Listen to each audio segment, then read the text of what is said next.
Presque 4h30 sur BFM TV. Bonjour, bienvenue, bon réveil. On est très heureux de vous retrouver. Bonne rentrée à tous. Bienvenue à toi, Pauline, de ce côté du plateau. Et puis on pense ce matin également très fort à Sophie qui part vers de nouvelles aventures. À la une ce matin, le match entre Nice et Marseille qui a viré au fiasco hier soir. Et puis à 15 jours de la rentrée, même moins de 15 jours de la rentrée scolaire, Jean-Michel Blanquer a légèrement évoqué le protocole sanitaire. C'est encore flou pour les syndicats, on va en parler. Le temps, Virgilia.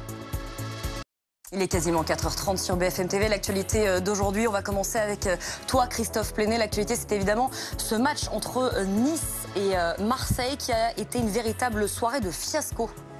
Exactement, ce devait être la fête. On a assisté à un spectacle épouvantable avec un match interrompu à la 75e minute à la suite de l'envahissement du terrain par les supporters niçois. Bagarre, insultes.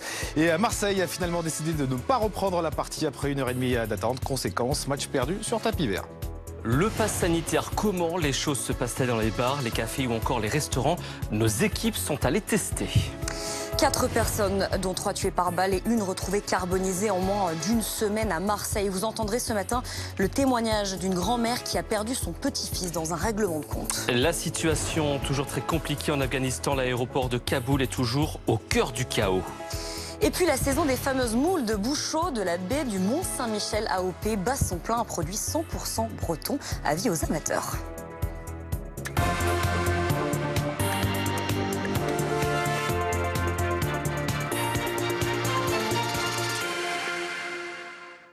Et on commence donc avec ce match qui a véritablement tourné au fiasco hier soir entre Nice et Marseille. Christophe Plenet, tu vas nous résumer un petit peu ce qu'il s'est passé. Le match a été interrompu et n'a pas repris. Exactement, tout avait pourtant bien commencé. Un stade plein, 2 belles équipes.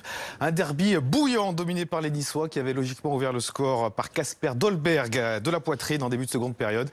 Et puis est arrivée cette 75e minute. Dimitri Payet, ciblé depuis le début par les supporters azuréens, va recevoir une bouteille d'eau dans le dos alors qu'il s'apprête à frapper un corner. Le milieu de terrain réplique en envoyant lui aussi une bouteille, rapidement imitée par Alvaro González. Très rapidement débordé, le cordon de sécurité n'a pas pu empêcher une partie des supporters azuréens de pénétrer sur le terrain pour en découdre. Des coups ont été échangés, des insultes. Et après 1h30 d'attente, la reprise du match a été autorisée par les autorités et décidée par les délégués. Mais contrairement aux Niçois, les joueurs marseillais ont décidé de ne pas reprendre cette partie. Benoît Bastien, l'arbitre de la partie, a donc acté leur forfait et mis un terme à la soirée. Nice devrait donc gagner ce match sur tapis vert.